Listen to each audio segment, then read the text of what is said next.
Hello, kamusta at welcome back sa aking channel. Napansin mo ba may mga araw na parang ikaw na lang palagi ang naghahabol? Ikaw ang laging umiintindi. Ikaw ang laging nag-a-adjust. Ikaw ang laging okay lang kahit masakit. Tapos isang araw, mapapahinto ka na lang at tatanungin mo ang sarili mo. Ganito na lang ba talaga? Ako na lang ba ang pipili araw-araw? Kung umabot ka na sa edad na may konting kirot na ang tuhod kapag biglang tumayo, at may konting bigat na rin ang puso kapag napapaisip, malamang naranasan mo na to. Hindi na ito usapang pabebe. Usapang pagod na puso na ito. Kaya pag-usapan natin ito ng parang magkausap lang tayo sa kusina, may hawak na kape, tahimik ang paligid. Ang tanong kasi talaga ay hindi, paano ko siya mapipilit na piliin ako, kundi ano ang gagawin ko para piliin ako, hindi lang ngayon, kundi araw-araw. Dahil ang totoo, ang pagpili ay hindi isang grand gesture. Hindi ito fireworks. Hindi ito isang beses na desisyon. Araw-araw itong ginagawa, parang pagsisipilyo. Kapag tinamad ka, ramdam ang epekto. Marami sa atin ang lumaki sa paniniwala na kapag mahal mo, ibinibigay mo lahat. Buong buo. Walang tira. Parang handaan na ikaw ang nagluto, ikaw ang naghain, ikaw pa ang naghugas, tapos ikaw din ang nagbayad. Tapos magtataka ka, bakit parang walang gana ang iba na bumalik sa handaan mo? Hindi dahil masama ka, hindi dahil kulang ka, kundi dahil nasanay silang nandoon ka kahit hindi ka piliin. Kung gusto mong piliin ka araw-araw, may isang bagay kang kailangang ayusin muna at hindi ito tungkol sa kanila, tungkol ito sa'yo. Sa kung paano mo pinipili ang sarili mo kahit walang nanonood. Kasi ang isang taong marunong pumili sa sarili niya, ramdam niya ng iba. May bigat, may dating, hindi pilit. Isipin mo ang isang upuan, yung matibay. Yung hindi umaalog kahit umupo ka ng biglaan. Natural, dun ka uupo, di ba? Hindi ka magdadalawang isip. Pero kung ang upuan ay parang konting galaw lang, laglag ka na, mag-iingat ka, o hahanap ka ng iba. Ganyan din ang tao. Kapag ramdam na kahit anong gawin nila, nandyan ka pa rin. Kahit tapakan ka, kahit balewalain ka, nawawala ang respeto. Hindi dahil masama sila, kundi dahil hinayaan mo. Ang unang gawin kung gusto mong piliin ka araw-araw ay matutong maging buo kahit mag-isa. Hindi ito madaling pakinggan, lalo na kung sanay kang may kausap bago matulog, may ka-share ng ulam, may tinatanungan ng kumain ka na ba? Pero pakinggan mo to ng mabuti. Ang taong takot mag-isa, madalas pumapayag sa kalahating pagmamahal. Kasi mas natatakot siya sa katahimikan kaysa sa sakit. Kaya kahit kulang, kahit malamig, kahit paulit-ulit na lang siyang second option, okay na lang. At yan ang eksaktong dahilan kung bakit hindi siya pinipili ng buo. Kapag marunong kang umupo mag-isa sa katahimikan, kapag kaya mong tumawa mag-isa, kapag kaya mong sabihin na masarap pala ang sarili kong company, nag-iiba ang enerhiya mo, hindi ka na nanghihila, hindi ka na nangungulit, hindi ka na naghahabol ng atensyon. At alam mo kung ano ang nakakatawa? Doon ka mas napapansin. Doon ka mas gustong piliin, hindi dahil nagbago ka para sa iba, kundi dahil bumalik ka sa sarili mo. Kasunod nito, mahalagang matutunan mo ang isang simpleng salita na mahirap gawin, boundaries. Hindi ito pagiging masungit, hindi ito pagiging mataas ang tingin sa sarili. Ito ay malinaw na pagsasabi kung hanggang saan ka lang. Halimbawa, kapag paulit-ulit kang minamaliit sa biro, tapos tatawa ka na lang kahit masakit, anong mensahe ang binibigay mo? Na okay lang, na pwede, na sanay ka. Pero kapag sinabi mo, mahinahon pero diretso, na hindi ako komportable doon, may mangyayaring dalawa. Una, makikilala mo kung sino ang marunong rumespeto. Pangalawa, matuturuan mo ang iba kung paano ka tratuhin. May mga taong aalis kapag naglagay ka ng boundary. Masakit, oo. Pero mas masakit ang manatili sa lugar na kailangan mong paliitin ang sarili mo para magkasya. Tandaan mo, ang taong pipiliin ka araw-araw ay hindi matatakot sa boundaries mo. Iginagalang niya yan, kasi alam niya na ang taong may hangganan ay taong may halaga. Isa pang mahalagang bagay, at ito ang madalas nating nakakaligtaan, ay ang consistency sa sarili. Hindi pwedeng ngayon alam mo ang worth mo, bukas nakakalimutan mo na ulit. Hindi pwedeng strong ka kapag okay ang lahat, tapos biglang babagsak kapag may konting lambing. Ang pagpili sa sarili ay araw-araw na desisyon, kahit pagod ka, kahit lonely ka, kahit may araw na gusto mo nalang mayakap kahit mali. Dito pumapasok ang konting humor ng buhay. May mga araw na sasabihin mo sa sarili mo, ay, marupok tayo today. Okay lang yan. Tao ka. Hindi ka bato. Ang mahalaga, hindi mo ginagawang permanenteng bahay ang pagiging marupok. Dinaanan lang. Pinahinga. Tapos bangon ulit. Kapag nakita ng isang tao na hindi ka basta-basta natitinag, na hindi ka madaling mawala sa sarili mo, nag-iiba ang dynamics. Hindi ka na option. Hindi ka na pwede na. Nagiging choice ka. Kasi ang taong may malinaw na direksyon, may sariling buhay, may sariling saya, hindi hinahabol inaabot. At habang nagpapatuloy ang kwentuhan natin, unti-unti mong mapapansin na hindi pala ito tungkol sa pagpapakitang gilas o sa pagiging perpekto. Ito ay tungkol sa tahimik na kumpiyansa. Yung alam mo sa sarili mo na kahit piliin ka o hindi ng iba, buo ka pa rin. At mula sa lugar na iyan, mas malinaw mong makikita kung sino talaga ang pipili sa'yo, hindi dahil kailangan kanila, kundi dahil gusto kanila, araw-araw, paulit-ulit, kahit walang pilitan. At kapag dumating ka na sa puntong buo ka kahit mag-isa, may isang pagbabago kang mapapansin sa sarili mo. Hindi ka na madaling ma-excite sa bare minimum.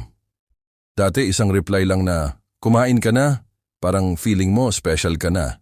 Ngayon, mapapangiti ka na lang pero hindi ka naluluhod doon. Hindi ka na nagsisettle sa konting effort na may halong kalituhan at hindi dahil tumigas ang puso mo, kundi dahil natuto na itong magbasa ng sitwasyon. Isa ito sa mga sikreto kung bakit may mga taong palaging pinipili. Hindi sila naghahabol ng atensyon, pero malinaw silang kausap. Kapag gusto nila, ramdam mo. Kapag hindi, malinaw din. Walang pahapyaw, walang paasa, walang tingnan natin. Kasi ang taong marunong rumespeto sa oras at emosyon niya, automatic na re-respetuhin din ng iba. Kung gusto mong piliin ka araw-araw, kailangan mong maging tao na hindi nakikipaglaro sa kalituhan. May mga relasyon romantic man o hindi na tumatagal hindi dahil sa kilig, kundi dahil sa malinaw na communication. Hindi yung laging hulaan, hindi yung ikaw ang laging nag-iisip kung saan ka lulugar. Kapag palagi kang nag-a-adjust sa mood ng iba, palagi kang nakabantay kung okay ba sila, pero walang nagtatanong kung okay ka pa. Doon ka mapapagod. At ang pagod na hindi pinapansin, nagiging sama ng loob. Kaya mahalaga ring matutunan mong magsalita kahit nanginginig ang boses mo. Hindi yung galit na galit, kundi yung totoo. Yung kaya mong sabihin, ganito ang nararamdaman ko, nang walang paninisi, walang drama. Nakakatakot yan, lalo na kung sanay kang tahimik para walang gulo. Pero isipin mo ito, mas okay na ang maikling discomfort kaysa sa mahabang panahon ng pagkakaila sa sarili mo. May mga taong mawawala kapag nagsimula kang maging honest. At masakit yan, hindi ko ipagkakaila. Pero tandaan mo, ang taong aalis dahil nagsalita ka ng totoo ay hindi kailanman pipiliin ka ng buo.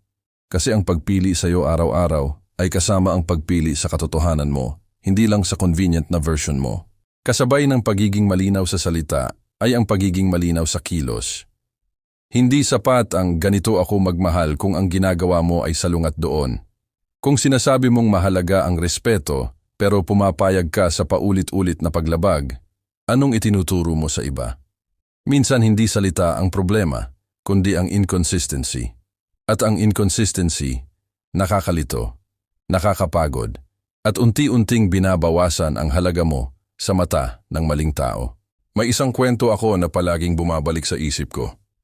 May kakilala akong laging nandyan para sa lahat. Kapag may problema, siya ang takbuhan. Kapag may kailangan, siya ang tinatawagan. Pero kapag siya na ang may pinagdadaanan, tahimik. Walang nagtatanong. Walang sumusundo. At isang araw napagod siya. Hindi siya nagdrama. Hindi siya nagpost. Tumigil lang siya sa pagbibigay ng sobra. Doon niya nakita kung sino ang mananatili. Masakit, pero malinaw. Kung gusto mong piliin ka araw-araw, huwag mong ibigay ang lahat sa mga taong hindi naman marunong mag-ingat. Hindi ibig sabihin nito na magdadamot ka. Ibig sabihin lang, pipiliin mo kung kanino mo ilalagay ang oras, lakas, at emosyon mo. Parang ilaw yan. Hindi mo ilalagay sa lugar na walang makakakita, kundi doon sa may makaka-appreciate. At huwag kang mag-alala kung minsan pakiramdam mo mabagal ang proseso. Hindi ito race, hindi ito paramihan ng achievements. Ang tunay na pagbabago, tahimik. Walang palakpakan, walang audience. Pero isang araw, magugulat ka na lang, iba ka na mag-isip. Hindi ka na natitinag ng mixed signals. Hindi ka na nadadala ng matatamis na salita na walang kasunod na gawa. At dun mo marirealize, kaya pala ganito. Kaya pala dati hindi ako pinipili kasi ako mismo hindi ko pinipili ang sarili ko. Kasama rin sa pagiging taong pipiliin araw-araw ang pagkakaroon ng sariling mundo. Hindi yung umiikot lang ang buhay mo sa isang tao. May sarili kang interes, sariling pangarap, sariling pahinga. Kapag may sarili kang buhay, hindi ka nakakasuffocate, hindi ka nakakatakot mahalin. Kasi ang taong may sariling direksyon ay hindi humihingi ng buo, sa iba nag-aalok siya ng buo. May konting katahimikan sa ganitong klase ng buhay. Hindi maingay, hindi dramatic, pero payapa. At ang kapayapaan, nakakaakit. Lalo na sa edad na sawang-sawa na tayo sa gulo, sa laro, sa paulit-ulit na sakit. Sa puntong ito ng buhay, hindi na natin hinahanap ang taong pipiliin tayo minsan. Hinahanap natin ang pipiliin tayo kahit ordinaryong araw lang, kahit walang okasyon, kahit walang dahilan. Habang nagpapatuloy ang usapan natin, baka may pumasok na pangalan sa isip mo. Baka ikaw yan. Baka sila. Hindi mo kailangang madaliin ang sagot. Ang mahalaga, unti-unti mong nararamdaman na may kontrol ka ulit. Na hindi ka na basta tinatangay ng emosyon. Na kaya mong huminto, huminga, at pumili ng mas malinaw. At mula sa ganitong lugar, mas nagiging posible ang isang bagay na matagal mo nang hinihiling ang piliin ka. Hindi lang minsan, kundi araw-araw, nang hindi mo kailangang ipaglaban ang halaga mo. At doon dahan-dahang pumapasok ang isa pang mahalagang bagay na madalas nating napagkakamalan. Ang pagmamahal na hindi ipinaglalaban ay hindi ibig sabihin na mahina. Sa totoo lang, mas malakas ito. Kasi ang taong marunong umatras kapag hindi na tama ay taong may respeto sa sarili. Hindi lahat ng laban kailangang salihan. Hindi lahat ng katahimikan kailangang punan. May mga pagkakataon na ang pinakamalakas mong sagot ay ang pananahimik at pagpili sa sarili mo. Kapag sanay kang laging nag-e-explain ng side mo, sa taong ayaw naman talagang umintindi, mapapagod ka. Kapag paulit-ulit mong pinapaliwanag ang halaga mo, sa taong bulag sa effort mo, mauubos ka. At hindi mo kasalanan yon, pero responsibilidad mo kung mananatili ka. Tandaan mo ito. Ang taong pipiliin ka araw-araw ay hindi mo kailangang kumbinsihin. Hindi mo kailangang i-remind. Hindi mo kailangang ipaglaban ang espasyo mo sa buhay niya. Natural itong ibinibigay. May mga relasyon na parang trabaho na walang sweldo. Ang dami mong ginagawa, ang dami mong binibigay, pero parang laging kulang. Laging may hinihingi pa. Kapag ganito, kailangan mong itanong sa sarili mo, ito ba ang klase ng buhay na gusto kong paulit-ulit? Hindi sa galit, hindi sa drama, kundi sa katahimikan ng pagiging tapat sa sarili mo. Isa rin sa mga dahilan kung bakit hindi tayo pinipili araw-araw ay dahil minsan tayo mismo ang unang umaabandona sa sarili natin. Kapag may sinabi silang masakit, tinatawanan natin. Kapag may ginawa silang mali, iniintindi natin agad kahit hindi pa sila humihingi ng tawad. Kapag may red flag, pinipinturahan natin ng pink. Hindi dahil tanga tayo, kundi dahil umaasa tayo. Pero ang pag-asa na walang hangganan, nagiging self-betrayal.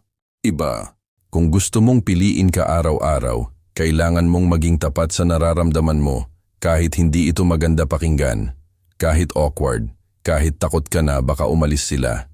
Kasi mas mahalaga ang manatili ka sa sarili mo kaysa manatili ka sa isang sitwasyon na unti-unti kang binubura. May edad na tayo para malaman ito. Hindi lahat ng umaalis ay kawalan. May umaalis para bigyan ka ng espasyo na makilala ang sarili mo. At kapag dumating ka na sa puntong hindi ka natakot sa pagkawala, doon nagsisimula ang tunay na pagpili. Hindi ka nakapit sa maling tao. Hindi ka na natutukso sa pansamantalang lambing. Hindi ka na naluloko ng salitang walang kasamang aksyon. At alam mo ba kung ano ang tahimik pero napakalakas? Yung kaya mong maging masaya kahit walang validation. Yung kaya mong matulog ng mahimbing kahit walang good night message. Yung kaya mong ngumiti kahit hindi ka kinukumusta. Hindi dahil wala kang pakialam, kundi dahil alam mo na ang halaga mo ay hindi nakadepende sa atensyon ng... Sa ganitong estado, nag-iiba rin ang klase ng taong pumapasok sa buhay mo. Hindi na yung puro gulo, hindi na yung puro tanong. Dumarating yung mga taong klaro, buo, at hindi ka kailangang paliitin para magkasya. Kasi pareho na kayong marunong pumili sa sarili, kaya mas madali kayong pumili sa isa't isa. At kung sakaling nasa proseso ka pa lang. Kung minsan bumabalik ka pa rin sa dati, okay lang. Hindi linear ang paghilom. May araw na malakas ka, may araw na marupok. Ang mahalaga, mas madalas mo nang pinipili ang tama kaysa sa madali. Mas madalas mo nang sinasabi ang totoo kaysa manahimik para lang may kasama. Sa dulo ng lahat ng ito, ang pagpili sa iyo araw-araw ay hindi mo hinihingi. Ito ay bunga. Bunga ng mga desisyong ginawa mo kahit walang kasiguraduhan. Bunga ng mga pagkakataong pinili mong umalis kahit masakit.